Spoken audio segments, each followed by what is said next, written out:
¿Considera usted que de seguir en este tenor, de darse el presupuesto en el tenor en el que se está solicitando, pues se les castigaría considerablemente, impediría quizá un crecimiento importante?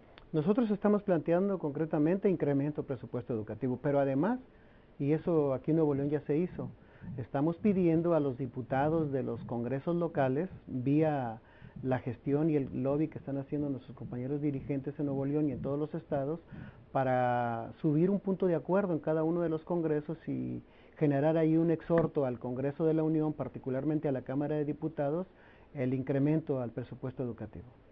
Muy bien, me gustaría preguntarle también, ¿qué opinión tiene sobre los niños bicentenarios? Que, bueno, son programas, uno de esos apoya a la empresa Televisa, entre otras. ¿Qué opinión tiene sobre este tipo de apoyos? ¿Cuántos hay a la fecha y cómo participa el CENTE en este tipo de proyectos? Bueno, primero decirle que ese es el camino. Nosotros nos parece que esta iniciativa de distinguir en el bicentenario de la independencia de nuestro país, distinguir a los niños que son la generación del bicentenario y que sin ninguna duda, de manera natural, van a ser los próximos ginecólogos, los próximos alcaldes, los próximos representantes populares o los próximos empresarios exitosos. Si nosotros cuidamos a estos niños, impulsándolos para acompañarlos con recursos hasta el final de su formación educativa, sin ninguna duda será ese un mejor aporte que la sociedad y los maestros y particularmente el CENTE haga para ellos.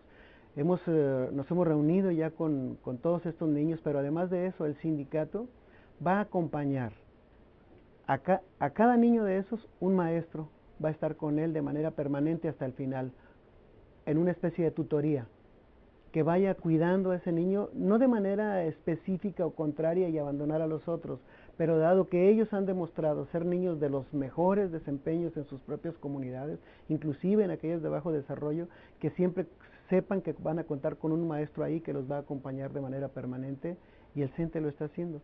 Y no solo el sindicato, hay otras instituciones, como usted lo dice, que están trabajando por ellos, y nos parece que ese es el mejor de los esfuerzos que podemos hacer. Muy bien, en el tema de las escuelas de calidad o de tiempo completo, ¿cuántas hay hasta el momento y se proyecta generalizar este proyecto o este esquema a nivel nacional en todos los planteles Bueno, educativos? sobre eso, ahorita que me preguntaba usted sobre cuáles eran los contenidos que podría tener la propuesta educativa del sindicato para el próximo sexenio, una de ellas es esa.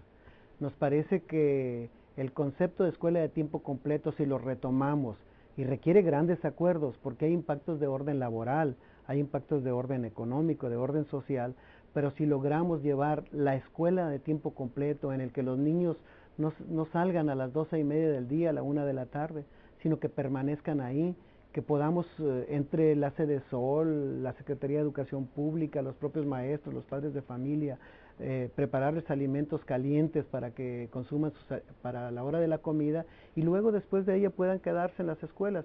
Eso implica, por supuesto, primero el que un maestro pueda estar de tiempo completo en una misma escuela y que al mismo tiempo la infraestructura de las mismas funcione, y además de eso, con eso garantizamos algo, que las escuelas no llegue el viernes a las 6:30 de la tarde y se cierran con candado. Garantizamos que la escuela permanezca abierta el fin de semana, porque desde ahí es donde, generando actividades de una segunda lengua, de tecnologías de la información, es de donde podemos empoderar a la escuela verdaderamente. Muy bien, en el tema de las reformas, la reforma de carrera magisterial, ¿cómo consideran ustedes que mejorará la educación en el país? Va a ser, y como todo en educación, no fue un acto voluntarista esto que recién concretamos con el gobierno federal. Como todo en educación es un proceso, pero sin ninguna duda va a generar un impacto en la mejora de la calidad de la educación contundente. ¿Por qué? Porque preservando la necesidad de estimular a los compañeros que hacen el mejor de sus esfuerzos, la reforma de estos lineamientos trajo, entre otras características, que se va a estimular en el 50% del porcentaje de los lineamientos las actividades que realicen los maestros, que tengan que ver con actividades fuera del horario de clases, fuera del aula, y que sea la vinculación con los padres de familia, con niños que tengan problemas de violencia intrafamiliar, problemas de desintegración familiar, de drogadicción, de conducta.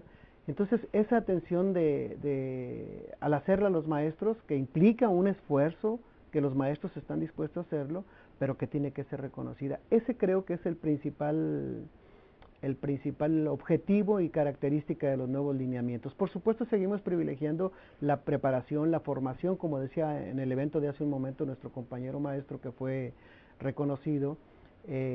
Los maestros siguen estudiando sus maestrías, sus doctorados, diplomados, cursos de actualización, talleres de formación. Es casi infinito lo que existe en este sentido por niveles educativos. Pero no solo la formación, requerimos efectivamente el trabajo de tú a tú con los niños y con los padres de familia, que al final, en el resultado del mejoramiento de la educación, tenga que ver con que el niño lo recibimos de esta manera y lo entregamos con una mejor calificación.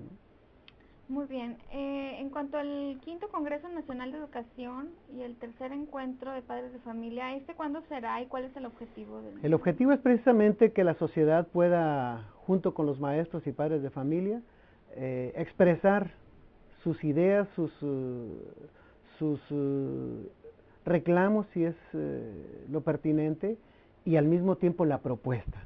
La propuesta que una vez sistematizada con la opinión de académicos, intelectuales, educadores, sectores empresariales, padres de familia y por supuesto los maestros, construyamos esa propuesta que ponga al sistema educativo en algo que hemos venido diciendo muy claramente y que particularmente nuestra presidenta, la maestra Elbester Gordillo, lo viene diciendo. No puede la educación seguir recibiendo parches y parches y parches. Tiene que ser una reforma estructural, de fondo, para el nuevo siglo. Ha dejado de ser, simplemente por citar un ejemplo, en los hechos hoy existen 32 secretarías de educación. La Secretaría de Educación Pública sigue siendo centro y eje, pero al final lo que sucede en cada uno de los estados requiere que mantenga el carácter de unidad nacional y al mismo tiempo que no se agudicen las desigualdades o las inequidades que existen, por ejemplo, entre Nuevo León o Oaxaca, o entre Hidalgo y Sonora. Ese creo que es uno de los retos que persigue el Congreso Nacional de Educación y creo que lo estamos consiguiendo. ¿Qué estamos haciendo para eso? Bueno, primero, en todas las comunidades del país se están desarrollando actividades en este sentido de manera ordinaria.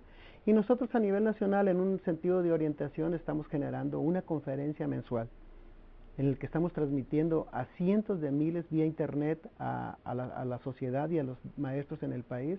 Tuvimos a Fernando Sabater desde la visión filosófica de la educación y humanista. Luego tuvimos a un empresario de la Asociación Mexicanos Primero, que tiene una visión también sobre la educación y en muchos sentidos crítica del propio sindicato, pero fue a darnos una conferencia. Luego trajimos al doctor Mario Molina, el premio Nobel mexicano, que nos vino a hacer señalamientos o puntualizaciones sobre por qué la ciencia debe de estar vinculada al sistema educativo. Y luego, bueno, pues trajimos recientemente al Dalai Lama, que nos dio una conferencia en un sentido estrictamente cívico y laico, el asunto de la educación desde la perspectiva de los valores, de la confrontación de lo que somos unos con otros y ser respetuosos, ¿no? Y muy pronto vamos a tener la siguiente que va a abordar el tema de la estabilidad emocional, de la necesidad de que estemos todos emocionalmente estables y sepamos lo que tenemos que hacer. Luego estamos invitando al doctor Narro de la universidad, al señor Carlos Slim, a la directora del Politécnico Nacional, en fin, a todos aquellos que son personas que pueden y deben opinar sobre la educación para que la sociedad conozca lo que está pasando. Y esto lo vamos a llevar hasta mayo. Y en mayo, muy probablemente en el marco de los festejos del Día del Maestro o por esos días, haremos pública esta construcción que se está realizando desde hace ya 4 meses. Bien, en torno a lo de la prueba enlace, ¿cómo ha servido esto para mejorar la calidad que se brinda en los planteles educativos? ¿Y qué opina de, a veces hay una controversia entre los resultados de los colegios particulares y las escuelas que están en lugares marginados o las escuelas comunes Bueno, la prueba enlace es un instrumento, es con el que contamos en este momento. En los recientes acuerdos que tuvimos con el gobierno sobre carrera magisterial y sobre evaluación universal, dejamos establecido que se construirán otros instrumentos que primero sean para todos y segundo que no represente la prueba en sí, ni no posibilite ni una satanización de los resultados, ni al mismo tiempo que si los resultados mejoran en otros sentidos, entendamos que ya con eso la educación cambió. Lo importante es que esos instrumentos sean compartidos por todos y que los resultados nos sirvan no para decir quién está mal, sino para identificar cuáles son los aspectos en los que tenemos que mejorar y desde ahí construir hacia adelante. En ese sentido, Nuevo León, ¿en qué punto se encuentra? Nuevo León en los indicadores de desempeño en términos generales, como dije hace un rato, está de lo mejor que tiene el país. Junto con el Distrito Federal, sus indicadores educativos hablan de que los maestros y la sociedad en general está haciendo sus esfuerzos. Muy bien, ya por último, para concluir, ¿qué actividades realiza actualmente el Sindicato Nacional de Trabajadores en favor de la paz nacional? ¿En favor de la? De la paz nacional. De la paz. Bueno, nosotros, nuestro llamado en los últimos consejos nacionales, que son órganos de gobierno en los que asisten la representación de todos los maestros de México, entendemos y levantamos la mano para decir que esa convivencia que nos hemos dado de manera histórica debe de seguir así. Y por supuesto los maestros estamos comprometidos con una cultura de la paz y de la convivencia pacífica. Lo demuestran los maestros todos los días en sus actividades. Recientemente, en los hechos que luego trastocan la convivencia en algunas comunidades, siempre los maestros estamos al frente, orientando a nuestros alumnos, conviviendo con nuestros padres de familia, y aquí voy a citar un caso, un tema que es fundamental.